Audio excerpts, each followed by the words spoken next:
Okay. So, hello everyone. I am Afreen, and today I'll be going to explain on the topic, which is principle and procedure for the limit test of arsenic. What do you think actually is a limit test, and what is arsenic? In which do you classify arsenic? We need to understand first. So, coming to the introduction, we are generally classifying arsenic as a heavy metal. Why? There are heavy metals which are causing toxin or which is toxic to the environment, right? So there are some metallic elements which are having high atomic weights. That's why they are called heavy metal. Heavy in the sense they are having high atomic weight. That's why they are called as heavy metals, and they are associated with toxicity and environmental impact. What is the significance of arsenic? We need to know. Arsenic is toxic and it is having widespread environmental contamination. We need to know about the properties of the arsenic, then only it will be used for knowing the heavy metal pollution. So, we know that arsenic is actually a metalloid. What is a metalloid? Metalloid means it is having properties of both metal and the non-metal combined. That's why it is called as a metalloid. Then why are we considering arsenic as a heavy metal? That is the question, right? So arsenic is actually considered as a heavy metal, but then it is having properties of both metal and a non-metal. That's why it is a metalloid. Why is that happening? Because the density of the arsenic is very high. Its density is like more than 5, that is 5 microgram per centimeter cube, 5.72 being exact, 5.72 gram per centimeter cube. That is the density of arsenic. So any metal which is having density which is more than 5 gram per centimeter cube is considered as a heavy metal. So even though arsenic is having properties between a metal and non-metal, which is a metalloid, still we are considering it as a heavy metal. That is the basic background of why we are calling arsenic as a heavy metal. Now, when we come to the properties and then coming to the limit test of arsenic, what do you mean by the term limit test? Let me break down the limit test into two parts. Okay, one is the limit, one more is the test. So, to know the limit, how much limit arsenic should be in our any sample, like the water sample, soil sample, any sample where we can find the contamination of arsenic, it should not exceed a particular limit which is given by our regulatory authorities or bodies. What happens if it increases in limit? It will obviously cause toxicity and it will have so much of health impact in humans. So the limit, according to WHO, for water, for the contamination of water is 10 microgram. It cannot be more than 10. If it is more than 10, then it is considered to be like toxic. 10 ppm more than 10, it should not be there. Otherwise, it is considered to be toxic according to WHO for the water. So here the limit test means it is testing. It is testing the amount of arsenic which is present in a sample and it is giving us the limits. If it is more than the limit, then we should not consider it. If it is less than the limit, that means it is acceptable. Why there should be a limit? Because we cannot completely cut off the arsenic element from any of the environmental thing, right?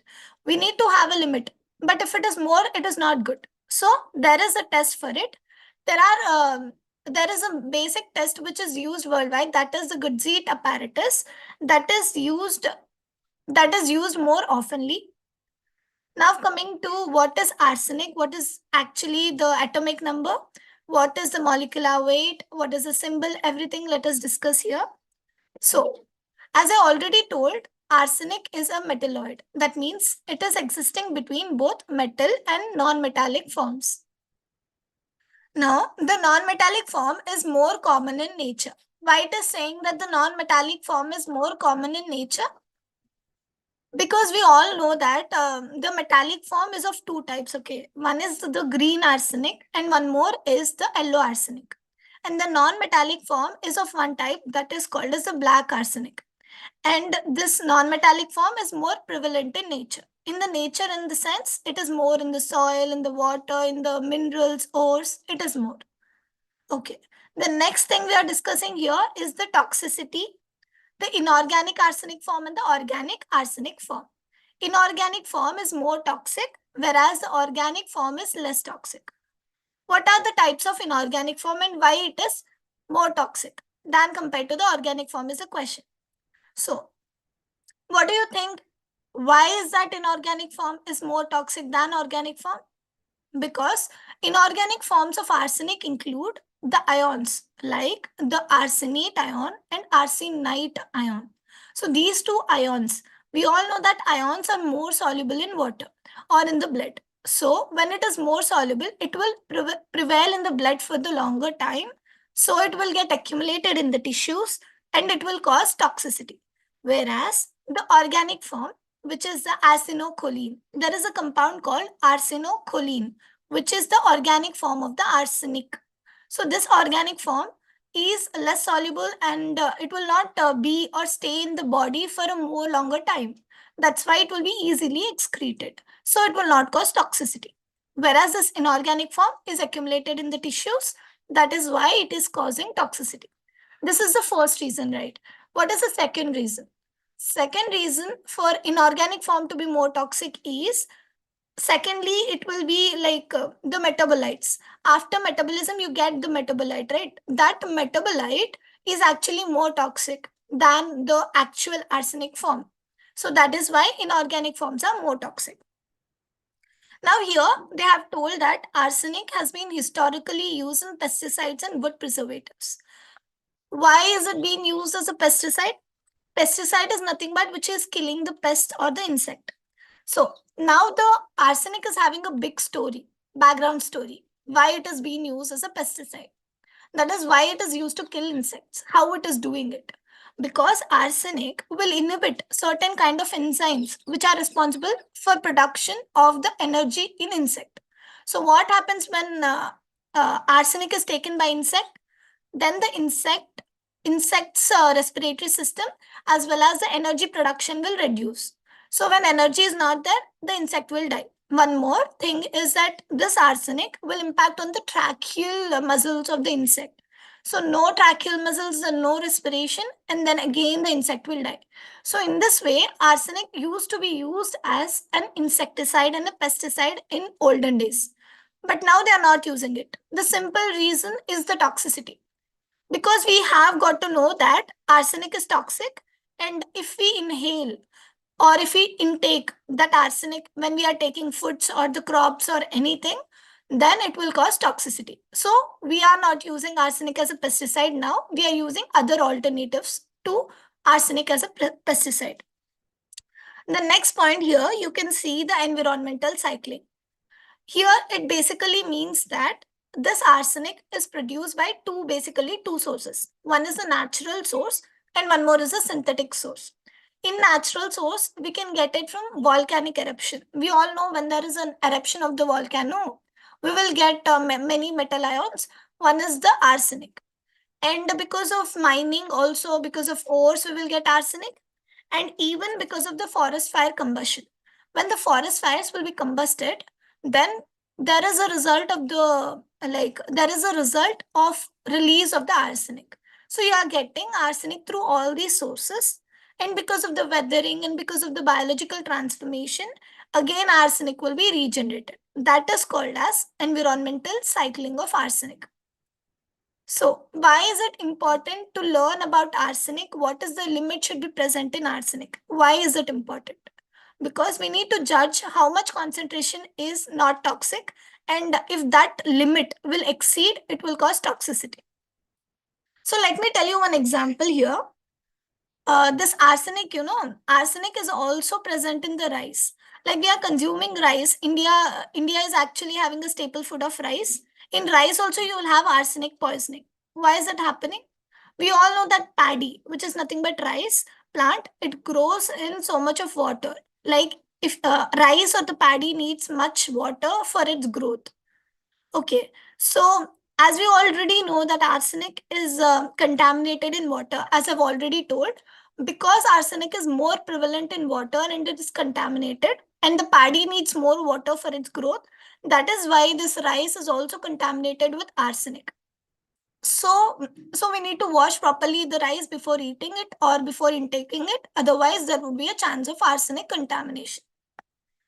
Now coming to the actual importance of arsenic detection, which we are doing by the limit test, which is our topic. So, how we can detect arsenic and why we need to detect arsenic. As I have told, it is for the health impact. If you don't detect arsenic, it will cause so many health issues. One being the skin cancer, one more is a cardiovascular disease, and one more is a nervous system damage. So, what is cancer and how this arsenic is causing cancer? We know that arsenic will cause majorly two types of cancer. One is the skin cancer, and one more is the bladder cancer. Bladder, in the sense, the urinary bladder cancer. Here, the image you can see, right? This image is showing the lesions or the hyperkeratosis present on the skin. This is because of the arsenic poisoning. What is hyperkeratosis? Hyperkeratosis, in the sense, hyper means increase, keratosis in the sense increase in the keratin level. So when the keratin is more, when it is deposited onto the hands, what will happen? Our hands will become rough and tough and it will become dry. That is a condition called hyperkeratosis, and one more is hyperpigmentation. Because of arsenic, hyperpigmentation and hyperkeratosis will happen. One more is cardiovascular diseases. There is a chance of stroke when there is intake of arsenic. It is scientifically proven. And nervous system damage. People who take intake more of arsenic will have problems in their memory, retention. They cannot remember things properly. So those are the problems. That is why we need to detect properly how much level is there in the water we take, in the food we take, and the soil which we are using to grow the plants. That is why we came up with a limit test for arsenic, which is primarily the good seed apparatus or the good seed test. Now we need to know what is the actual history of this good seed test. There was a scientist named Amy Goodseed. It was in the year 1903 he discovered this arsenic detection. That is nothing but the Goodseed test. In his name behalf, this test was named as Goodseed test. The fun fact is that before his discovery, there was also one discovery in the 18th that was also about the arsenic detection. But the problem was it was not more accurate and it was not more specific. That's why people did not recognize that arsenic detection test. And then when this Amy Goodseed modified that arsenic detection test and named it against his name, according to his name, then people got to recognize it as Goodseed test. As I've already told, they were less sensitive and less accurate and unreliable. That's why he modified it and he became like more prevalent and famous. Why we are using more good seed test? Because it is very simple and it is very easy to perform as well. We need to know what is the main principle involved in it and what is the procedure for performing this good seed test. So, principle we can understand by this reaction, which is nothing but zinc.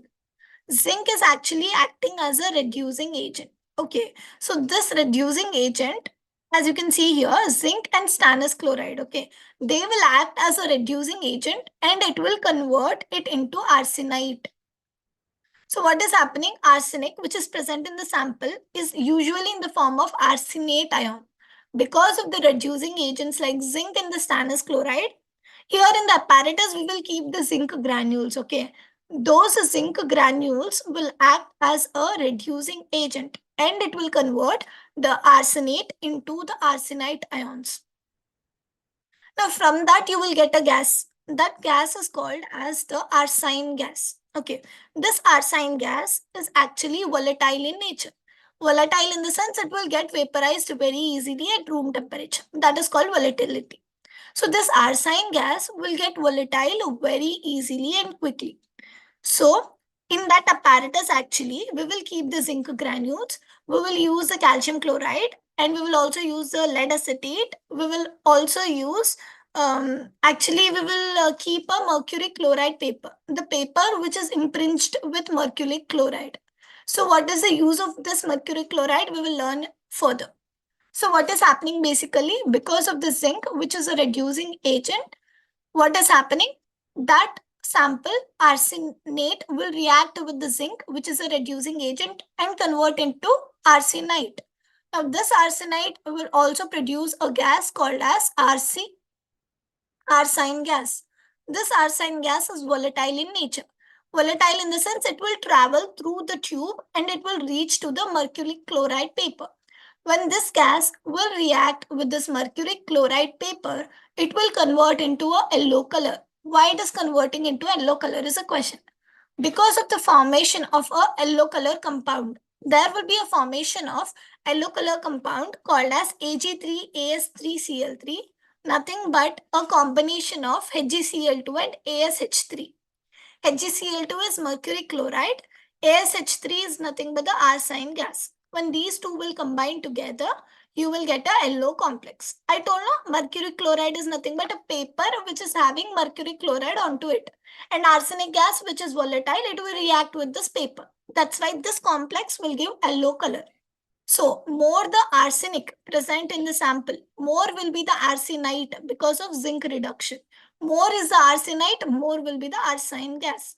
More is the arsine gas, more it will react with this mercury chloride paper.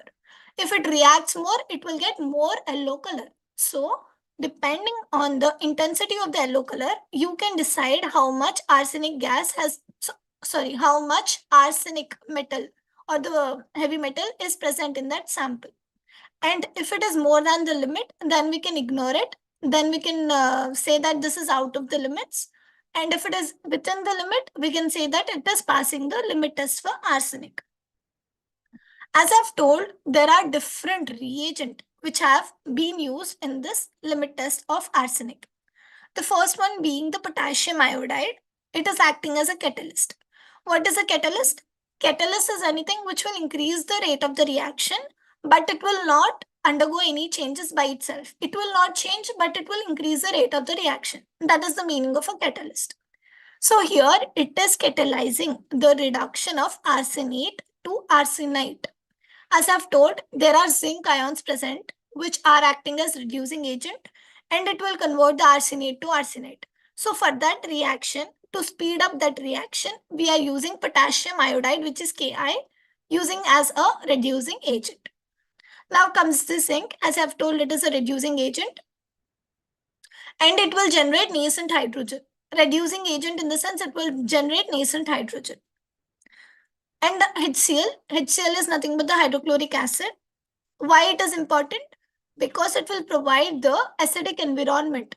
Without this acidic environment, without the pH, which is less than 7, okay, this reactions cannot happen. So it is important for the pH to be less than 7, which is nothing but acidic nature. To maintain that pH, which is less than 7, we will add this HCl, which is hydrochloric acid. Again, stannous chloride. As I've told, stannous chloride is also a reducing agent. So in this reactions, we have two reducing agents. One is the zinc, one more is the stannous chloride. So these both reducing agents will prevent the arsenic from interfering with any other element and it will create the nascent hydrogen. Because of that, it can react with this mercury chloride paper and it will give more of a color, that is yellow color complex. Because of that, we can identify the intensity of the arsenic which is present in the sample. Now, till here we have learned what is actually the ingredients which are present, what are the reagents we are using, what is the use of that reagents in the good seed test for the limit test of the arsenic. Now we need to know what is the procedure for performing this limit test of arsenic. Okay. So first we need to prepare the solutions. There is one called as a test solution and there is one called as a standard solution. So standard solution is the one by which we are comparing. It is acting as a reference solution. Test solution is the one which is having the sample. The sample we are taking, like the water sample, soil sample, or any other sample which we want to test. How much arsenic is present in that sample if you want to test? That sample we are taking, that is called test solution. And without the sample and only the standard, that is called as a standard solution. It is acting as a reference. It is acting to compare the actual level of arsenic that can be allowed. That is for the limit test of arsenic, right? So, how do we prepare this test and standard solutions? The first thing to prepare the test solution is to dissolve it in the sample of water and keep it aside. in stannous chloride. And then we need to know that a generation of arsine gas. Both these solutions will be placed in the Goodsheet apparatus along with the zinc granule. I told zinc is acting as a reducing agent. It will convert arsenate to arsenite, and that will generate arsenic gas or arsine gas. That gas is volatile. That's why it will pass through the tubes and it will react with this hydrochloric acid, that is HgCl2 paper. And because of this reaction, you will get a yellow colored complex. More the yellow colored complex, more will be the concentration of the arsenic in the sample. Less means there is less concentration of the arsenic in the sample. As simple as that. So basically, all this is about only that reaction, how it is forming, and because of that, how can we identify the concentration of arsenic in the sample. Why we are understanding the concentration? I have already mentioned, to know its toxicity. If it is more, it will be toxic. We have discussed what are the different problems, health issues which can occur when there is arsenic toxicity as well. So, generation of the arsine gas. So, because of the reaction of the zinc with the HCl, we are getting the arsine gas. You can see here in this, you can see here in this PPT. Yeah. So here you can see in this reaction, the arsenic, which is represented by As, when it reacts with the hydrogen, you are getting ASH3. ASH3 is the arsine gas. This upward arrow represents that it is a volatile in nature. So because it is volatile, it will easily generate and pass through the tubes and it will reach the mercury chloride paper and then it will create the complex which is yellow in color. Okay. Comparison of the stains. So after a set time, the intensity of yellow stain on the test paper is compared to the standard stain. We have told, right, there is one test solution and there is one more standard solution. So we are doing this reactions in two types. One is the standard and one more is the test. So the color, the yellow colored complex which is formed in the test solution should be compared with the actual standard solution. So if this yellow color is more than the standard solution, that means it is above the limits. That means we need to not allow it. If it is less than the standard solution, that means it is within the acceptable limit. That means the arsenic is less in the amount. So we can accept that. Here is a diagram for representing the Goodsheet apparatus. Here I have told, you can see the HgCl2, which is a mercury chloride paper. They have also used lead acetate wool. Okay. So this lead acetate wool is having a big background story again. This lead acetate, okay. So this was used before in the Goodsheet apparatus, but now they are not using it. There is a reason for that as well. So what is happening when you use this lead acetate wool and why they have stopped using it? Because this lead acetate will actually trap H2S, which is hydrogen sulfide, which can react with this mercury chloride paper. I've told, right, the H2S which is generated can react with this mercury chloride paper and can convert this mercury chloride paper into black color. So to prevent this connection of this hydrogen sulfide with this mercury chloride paper, we need to have something which will absorb this hydrogen sulfide, right? That absorbing element which is absorbing hydrogen sulfide and preventing it to react with this mercury chloride paper is this lead acetate wool. What this wool thing which is present will do, it will absorb the H2S so that it cannot react with mercury chloride paper, so we will not get black color. So only the yellow color because of the arsenic is produced and the black color which is interfering element will not be produced. But what happened? Why they have replaced it with another thing? Because it was ineffective. Ineffective in the sense it used to not absorb complete hydrogen sulfide. Few hydrogen sulfide could also react with the mercury chloride paper, still giving false positive result. So what did scientists do? They have replaced this lead acetate wool with new technology technologies. Like what they used to do is they used to purify the zinc. Because of the contamination in the zinc only, H2S is generated. We are using the zinc powder we are using the zinc powder as a reducing agent, right? So because of that contamination of the zinc only, we are getting H2S. So if we are using pure zinc, we will not get hydrogen sulfide. It will not react with the paper, so will not get black color. So it will not be a problem at all. So again, coming to they used to also do a filtering gas medium. Because of that medium, the gas which is generated will be filtered, and only the arsine gas will pass and the hydrogen sulfide gas will not pass. So only yellow colored complex we will get because of the presence of the arsenic, and the black colored compound will not be formed because of H2S, because of filtering of the gas. Now we need to know what is the functioning of this apparatus, how it is functioning. So here in this picture, you can see there is a flask, there is a generating tube, and there is also a drying tube. It will be connected to one more tube called drying tube. So there are basically three components in this apparatus. What is the use of those components? Let us see. So inside the flask, we are having sample, we are having reagents, and we will also have zinc. So these reagents are nothing but the hydrochloric acid and all which we are using. Zinc is acting as a reducing agent. And the sample is like the water, soil, or any other sample which we need to estimate for the arsenic composition.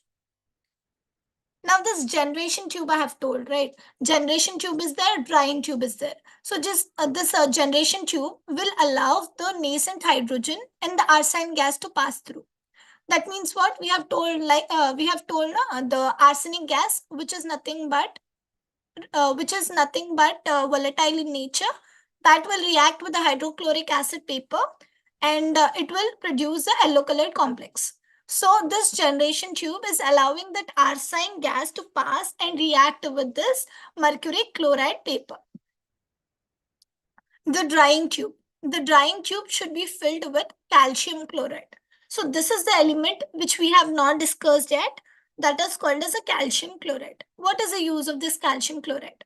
So basically, this calcium chloride is acting as a desiccant. What do you mean by desiccant? Desiccant is a substance which will absorb the moisture which is present. That is, the water vapor which is present will be absorbed because of this desiccant. So why you need to absorb the water vapor or the moisture which is present? What is the reason behind doing it? Why we are adding this calcium chloride is the question. So to understand the basic logic or the information behind it, we have two basic reasons why water vapor should be absorbed by using calcium chloride. The first reason being to prevent interference with hydrogen sulfide, which is H2S. So what is happening is when zinc reacts with the moisture present, that will produce a hydrogen sulfide. So this hydrogen sulfide will react with the mercury chloride paper and will give the black color, which is giving false positive result. So to avoid that false positive, to avoid that presence of the H2S, we need to add calcium chloride, which will absorb the moisture which is present. That is why it is called as drying tube, because inside the tube, the moisture will be absorbed by calcium chloride, which is acting as a desiccant. Now, the second reason is to increase the sensitivity of the test. What is sensitivity of the test? Because the arsine gas will also get absorbed by the water vapor. So it will increase the sensitivity of the test. So these are the basic two reasons why we need to add calcium chloride so that we can remove moisture. Now comparing the stains, we can see here that the intensity of the yellow stain which is present on the test paper will tell us how much arsenic is present, how much arsenic is under the limit, and if it is more, it is called out of the limit and we will not consider it. More the darker the stain, more will be the arsenic composition in the paper. What are the applications? There are basically many applications. Out of that, these are the three most important applications of this Goodsey test. First one is the pharmaceutical analysis, then comes the environmental analysis, and then the forensic science. So in pharmaceutical analysis, it is used for quality control of medicines. So we can see that medicine sometimes it will also have the contamination of the arsenic. So this QC team, which is quality control team, should check for the concentration of the arsenic present in the medicines so that it will not be a problem. Okay. Environmental analysis. We told that arsenic is mostly present in the water, it is present in the soil samples, and it is also causing pollution.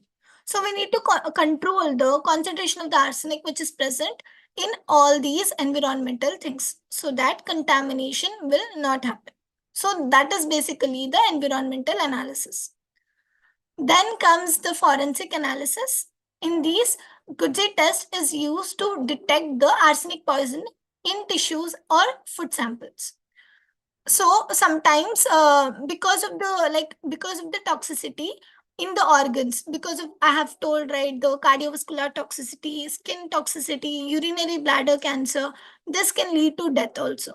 So in that forensic analysis also, we can understand the concentration of the arsenic. If there is more concentration because of that reason the person died or any other reason for the death of the person, this we can also conclude by doing the Guthrie test for the arsenic. So here I have told that we are comparing the stains, right? This comparison of the stains is because of one is the test solution and then the standard solution. The standards will be given by the pharmacopoeia. There are few pharmacopoeia limits. According to that, the standard should be decided. If it is more, then it is contaminated or toxic. If it is less, then it is acceptable limit. So according to the pharmacopoeia limits, Indian pharmacopoeia, we can consider the limit test of arsenic.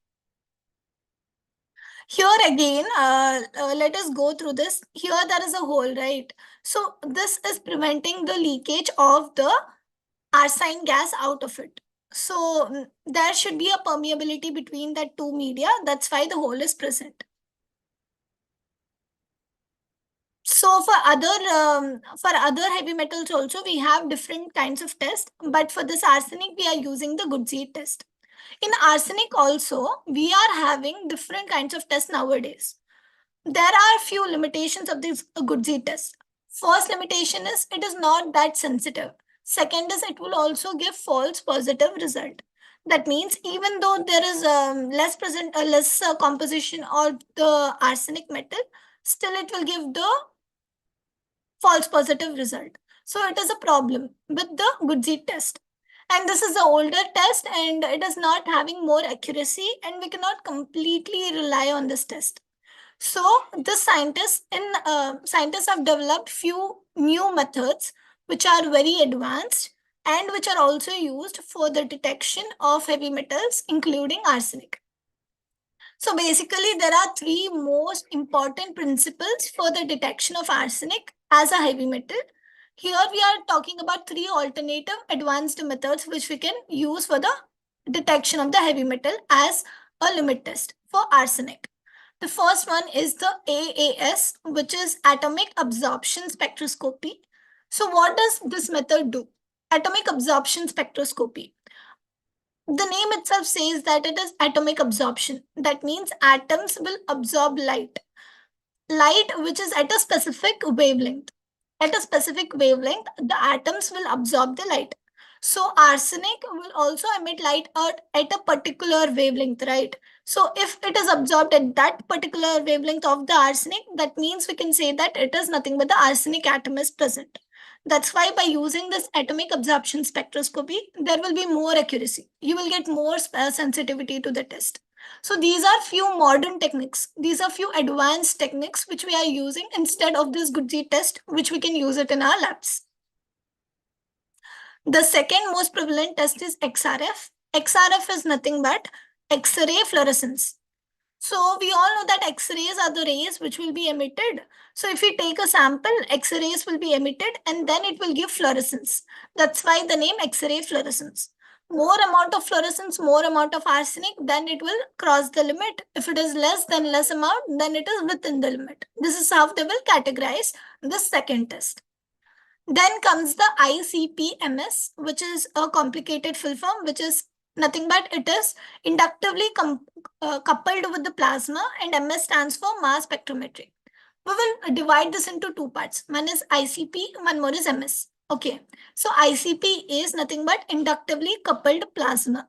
So what this is doing, this will generate ions in the sample. And this mass spectrometry, in the sense, it will analyze the material according to the mass to charge ratio. That means what? According to the mass to charge ratio, it will separate the atoms. So arsenic will have some specific mass to charge ratio, right? So according to that ratio, you can separate the arsenic ions which are present in it, and then we can quantify the amount of the arsenic which is present. The limitation of this Goodsey test, which is an old method, is that it will just tell the intensity, right? I have told ki more the yellow color, more will be the intensity, more will be the amount of the arsenic, but we do not know exact amount, how much exact amount of the arsenic is present. But because of these tests, we can actually quantify how much exact amount of the arsenic or any other heavy metal is present in the sample.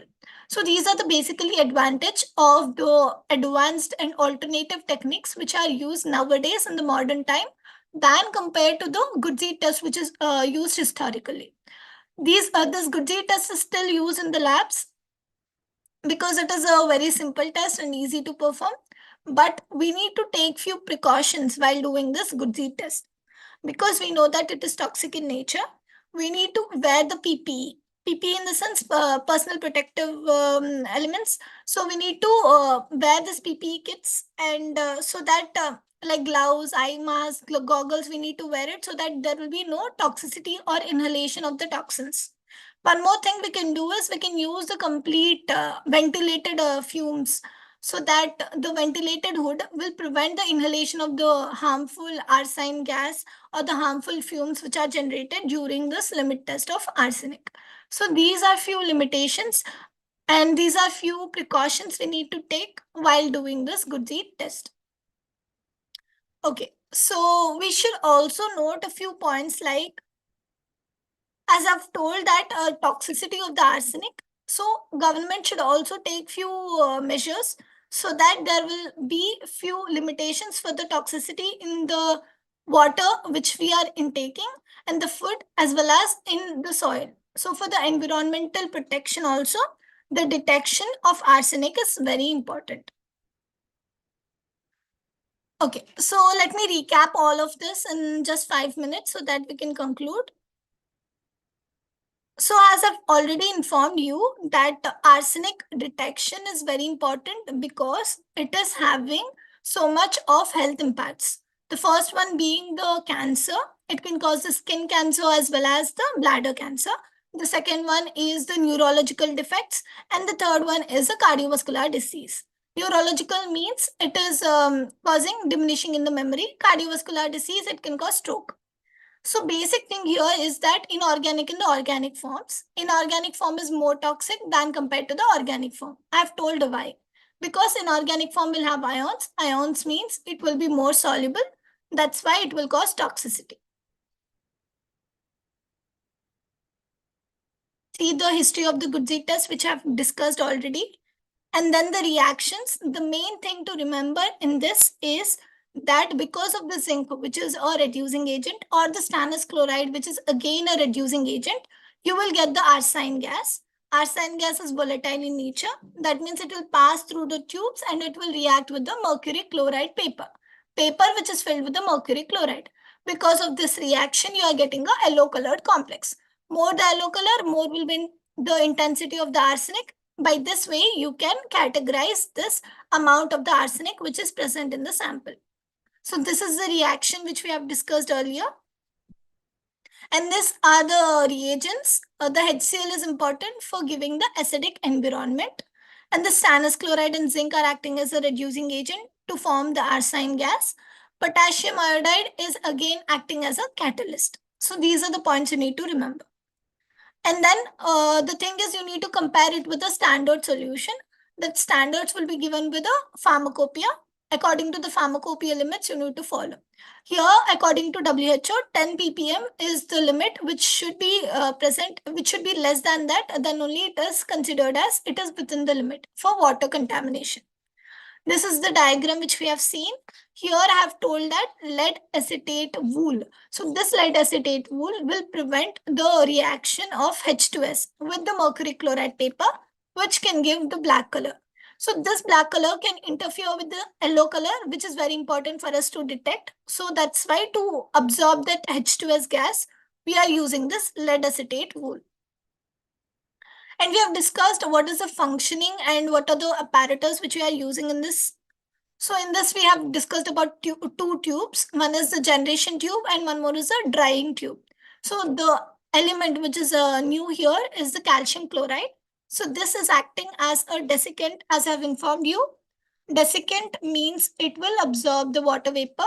So it will prevent the water vapor and so it will prevent the production of the H2S. And when H2S is not there, then it will be good because we will not get any black colored complex. And then comparison of the stains, the same thing. It will be compared with the standard limit, with the standard solution, which is the pharmacopoeia limits. Then the analysis, it will be used in environmental, forensic, and the pharmaceutical analysis for medicines, for the forensic science, and for samples in the environment like the water and the soil sample. We have discussed how it is present in the rice, and we have also discussed how it was used as a pesticide, how it is used to kill the insects before but not now, and we have also discussed why the inorganic form is more toxic than compared to the organic form in arsenic. Thank you.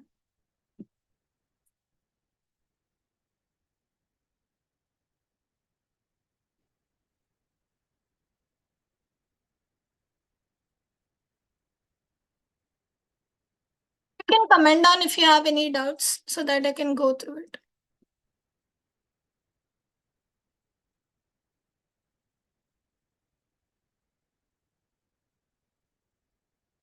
You can post me any of the comments if you have any doubts so that I can clear those.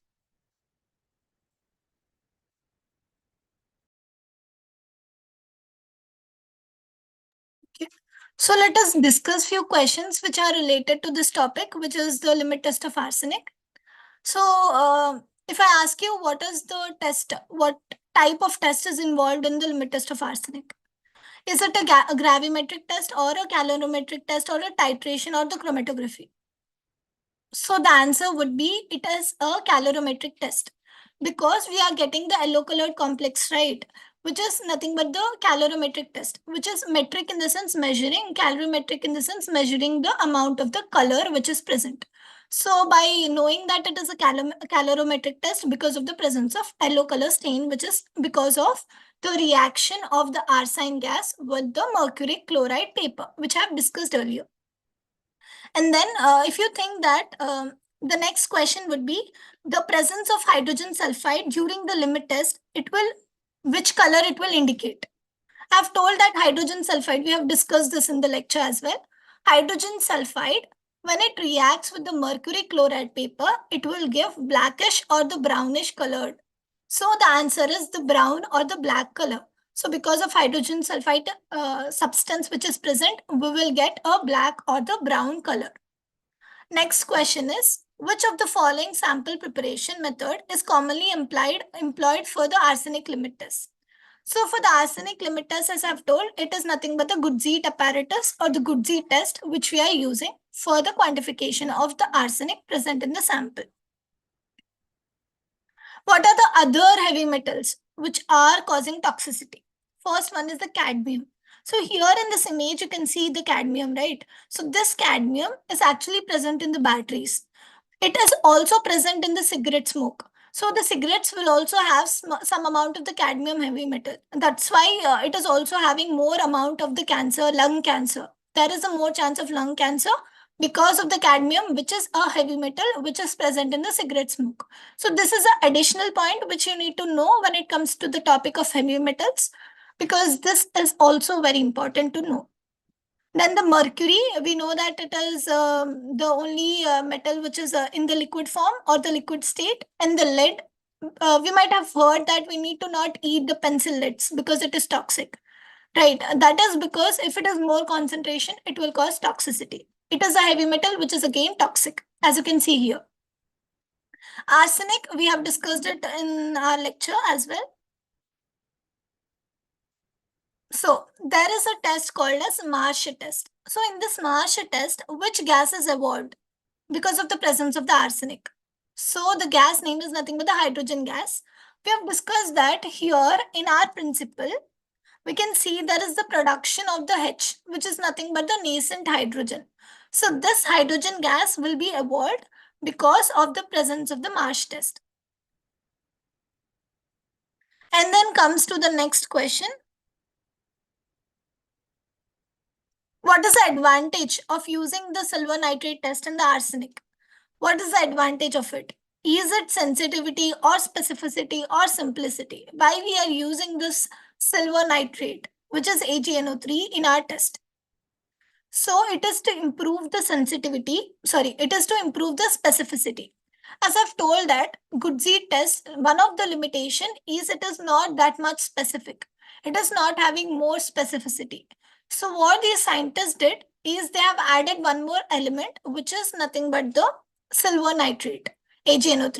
They have added this element so that it will increase more of the specificity. So answer would be specificity. To increase specificity, we are adding AgNO3, which is silver nitrate.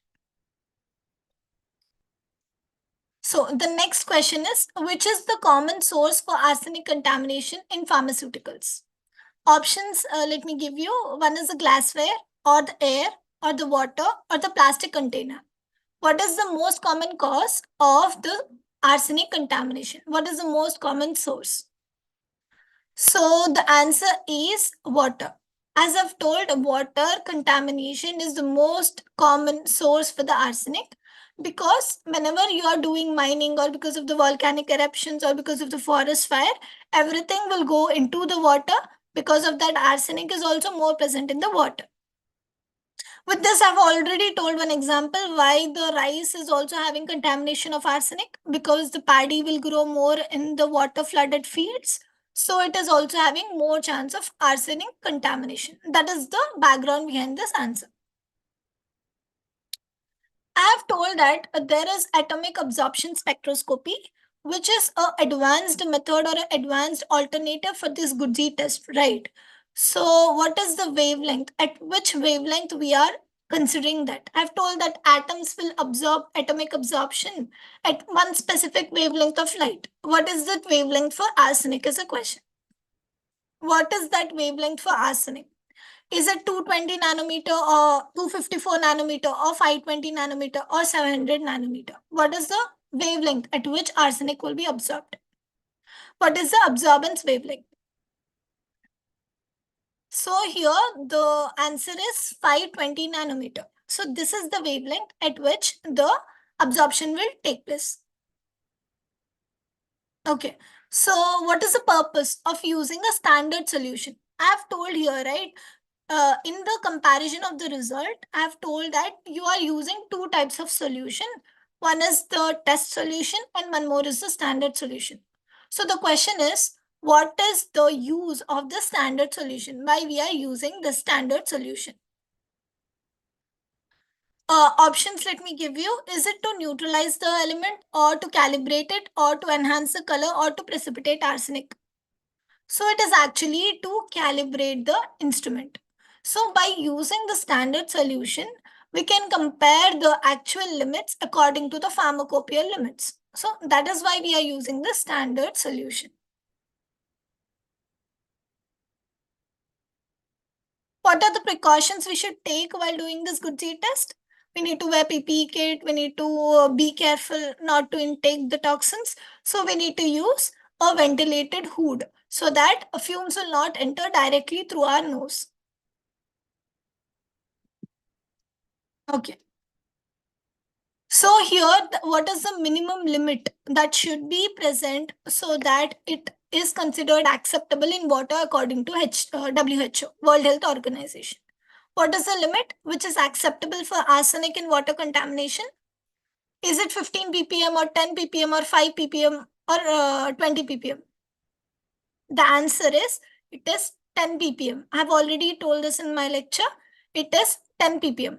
10 parts per million is the right, below that only it is acceptable. And if it is more than 10 parts per million, it is not considered to be acceptable in the limit test of arsenic, according to WHO. Okay.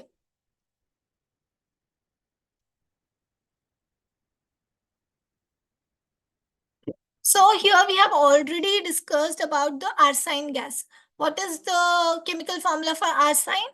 It is ASH3. So this is nothing but the arsine gas, which is the gas which is volatile and it is used in the generating tube. It is again the arsine gas.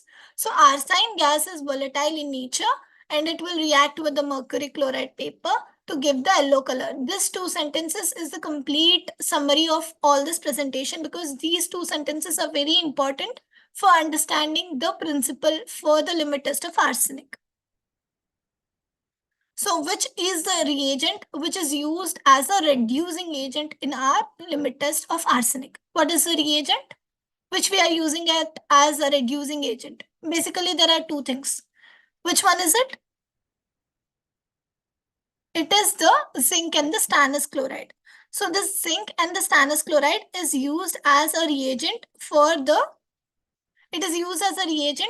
estimation of the arsenic, and it is used as a reducing agent. Okay. Next question is, so the which impringed paper is used for the detection of arsenic? Mercury chloride. So mercury chloride paper is used for the detection of arsenic.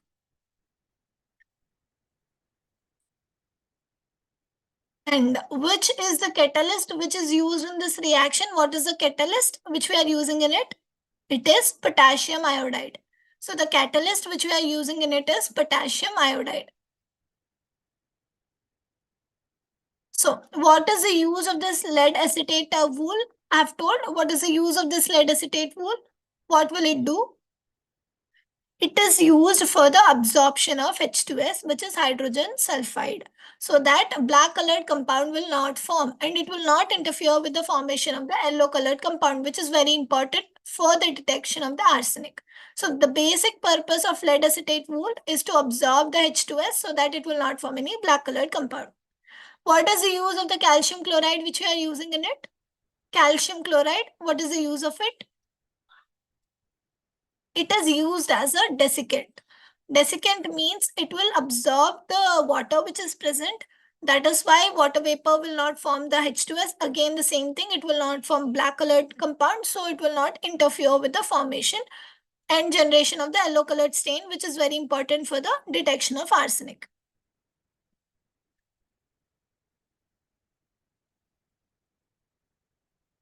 So, what are the applications of the arsenic we have discussed? The limit test of the arsenic is used basically in environmental analysis, forensic analysis, and pharmaceutical analysis as well. So in pharmaceutical analysis, for the quality control of the medicines, we are using this arsenic limit test.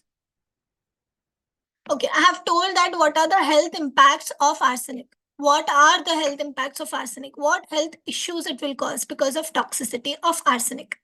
What are they?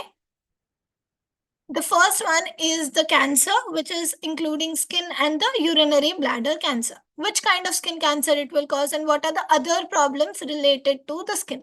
What are the other problems which are related to the skin because of the arsenic poisoning? I've told two major problems. First one is the hyperkeratosis, that is a rough and handling of the skin, hardening of the skin. You can see in this picture here.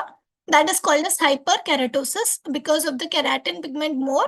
Because of that, there will be more hardened skin and lesions will be formed. This is the first problem which is associated. The second is again the urinary bladder cancer. And in the skin, hyperpigmentation is also seen. One more prevalent thing is the cardiovascular diseases. Okay. So these are the problems which are caused because of the arsenic poisoning. Now the next question is, what is the atomic number of arsenic and what is the atomic weight of the arsenic? The answer is atomic number of arsenic is 33 and the atomic weight of the arsenic is 74.922. Okay, let me ask you one more thing which is very important to know. Even though arsenic is having properties between a metal and non-metal, why are we considering it as not as a metalloid but as a heavy metal? What is the reason behind it? Why are we considering arsenic as a heavy metal even though it is having properties between a metal and non-metal, which is nothing but a metalloid? Why is it classified as a heavy metal is a question. So the answer for this is because the arsenic is having a density of 5.7, which is greater than the 5, which is the limit for the density of the heavy metal. That is why we can consider arsenic as a heavy metal. Because in the olden days, they used to not have specific classification between metal, non-metal, and the metalloid. They used to mix up all of these. That's why they have mixed this arsenic as well in a heavy metal category. Because other heavy metals like cadmium, like lead, like mercury, which will cause environmental poisoning and toxicity, this arsenic is also causing environmental toxicity. So olden days, they used to just classify it under a heavy metal category.